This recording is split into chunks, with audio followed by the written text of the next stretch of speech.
में कौन है? सारे ओबीसी के लोग हैं, सारे पिछड़े वर्ग के लोग हैं। और हाँ, हम बता रहे भाई, हम बता रहे हैं ना, हम बता रहे हैं और खुल के बता रहे हैं, चैलेंज कैमरे के सामने कर रहे हैं। जो निकम्मे नालायक जलील आज लाला रामदेव से जो कोई आप जैसा पत्रकार साथी कोई सवाल पूछता है तो उसका जवाब उसकी हैकड़ी कि तू मेरी पूंछ उखाड़ेगा। अरे तेरी पूछ नहीं। आज अगर वीपी सिंह होते, अगर आज लालू जी 17 और 27 के होते तो इनको घुमा के मारता आरएसएस वालों को। ये दिन दूर नहीं है। इन्हीं की विचारधारा की, संघी विचारधारा के अरविंद केजरीवाल और पूरी उसकी बटालियन, वो किरण बेदी, अन्ना हजारे, ये सारे के सारे निकम्मे लोग आके पूरी देश ने दुनिया को भी पता है कि ये नरेंद्र मोदी दोगला, ये बीजेपी, हाँ ये ओबी, हाँ दोबारा मैं कह रहा हूँ, ठोक के कह रहा हूँ आपके कैमरे के सामने, और कराए मुकदमा दर्ज। बीजेपी आरएसएस वालों को छूट है। ये सूत्र लहजे में कहना चाहते हैं, जो आरोपी है वो चाहे तिलकधारी हो या कोई हो, जिसने गलती करी, जो हत्यारा है वो किसी जाति से हो, किसी धर्म से हो, वो बाद की बात है। हत्यारा है, हत्या का मुकदमा दर्ज हो और उसके घर पे अगर बीजेपी सरकार यूपी के अंदर योगी जी अगर न्यायप्रिय बात करता तो हम लंबे समय से देख रहे हैं 700 किसानों की हत्या इन्हीं खाकी चड्डी वालों के राज में हुई है। और 1 से 1.5 साल में आके पूरी देश ने दुनिया को भी पता है कि ये नरेंद्र मोदी दोगला, ये बीजेपी, हाँ ये ओबी, हाँ दोबारा मैं कह रहा हूँ, ठोक के कह रहा हूँ आपके कैमरे के सामने, और कराए मुकदमा दर्ज। बीजेपी आरएसएस वालों को छूट है। ये पहले झूठ बोला कि मैं ओबीसी हूँ, ये कोई ओबीसी नहीं था। पूरे देश के ओबीसी की लोगों की भावनाओं से खेला और इस देश की सत्ता के ऊपर बैठा और बैठते ही इसके मन में जो आया, जिसकी हत्या इसने कराई, आप टोटल देश के अंदर घुमा के पूरा देश के अंदर जहां जहां इनकी सरकारें हैं और जहां इनकी सरकारें नहीं हैं वहां भी किस तरीके से जुल्म अत्याचार कर रहे हैं। वर्तमान में हम दिल्ली में ही हैं, दिल्ली में भी जो बड़े इन्हीं की विचारधारा की, संघी विचारधारा के अरविंद केजरीवाल और पूरी उसकी बटालियन, वो किरण बेदी, अन्ना हजारे, ये सारे के सारे निकम्मे लोगों ने ठगने का काम किया दिल्ली को और देश की राजधानी को, अपनी दुकान सजा ली।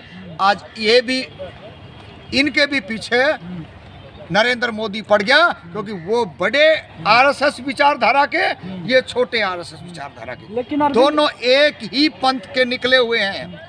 लेकिन अरविंद केजरीवाल अपने ऑफिसों में, अपने ऑफिस के पीछे बैकग्राउंड में भगत सिंह की, अंबेडकर साहब की फोटो लगाते हैं। आरएसएस क्या बात है, क्या बात है, आप भी खूब फैक्ट फाइंडिंग करके आते हो।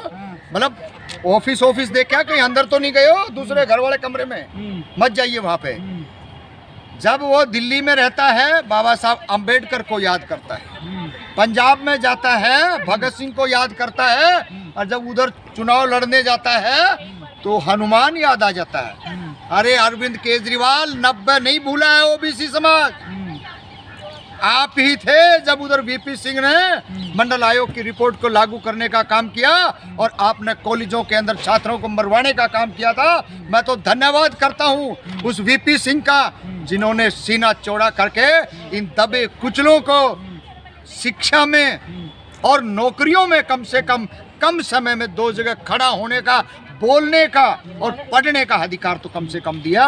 लेकिन इससे पहले जितने प्रधानमंत्री थे उनकी हैसियत औकात नहीं थी कि वो कोई दूसरा, कोई वीपी सिंह ठाकुर कोई प्रधानमंत्री इस देश का बनने। हम तो धन्य करते हैं। और आज अगर वीपी सिंह होते, अगर आज लालू जी 17 और 27 के होते तो इनको घुमा के मारता आरएसएस वालों को। ये दिन दूर नहीं है। हम उन्हीं के चेले हैं, उन्हीं से सीखे हैं और आपके सामने बोल रहे हैं, धाड़ रहे हैं और चैलेंज कर रहे हैं।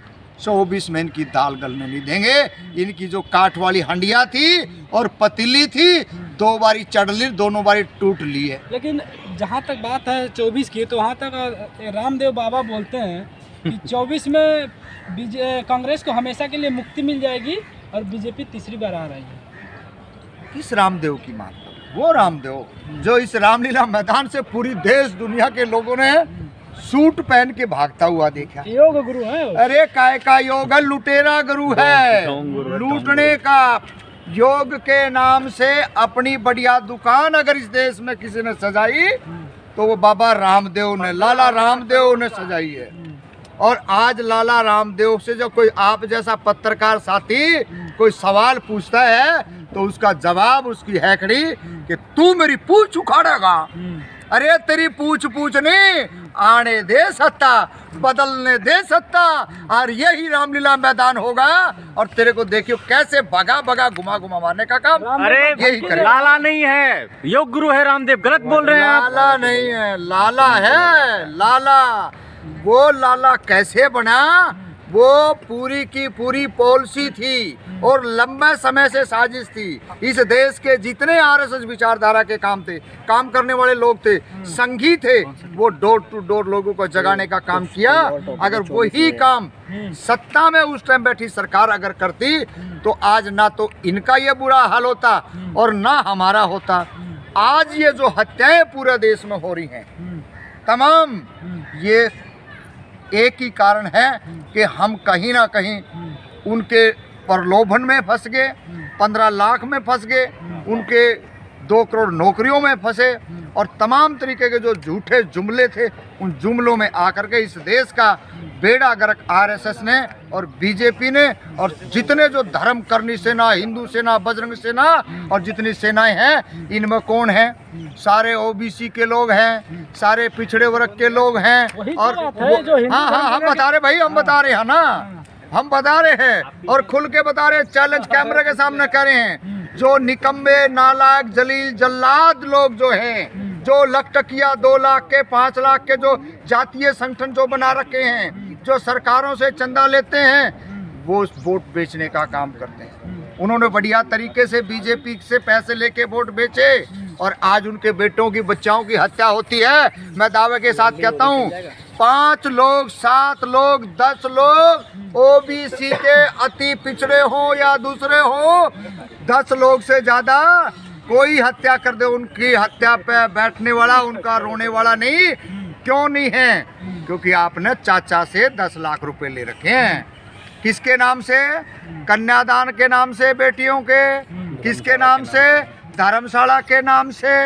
अरे नालायकों, निकम्मो, तुम पैसे लेते, लाइब्रेरी के नाम से लेते, आप स्कूल कॉलेज के नाम से लेते, ताकि इस देश के अंदर ओबीसी पढ़ता और इनकी छाती पे पैर टेक के आरएसएस और तमाम तरीके के ये जो पाखंडी लोग जो शिक्षा में, नौकरियों में और राजनीति में आगे बढ़ने से रोकते हैं, उनको हम चैलेंज दे के कहना चाहते हैं, अब तुम्हारे लारे लप्पों में नहीं आएंगे। काका लिखने वाला उन्हीं की बही और काका लिखने वाला अब ये नहीं होगी, बही हमारी होगी और हम लिखेंगे।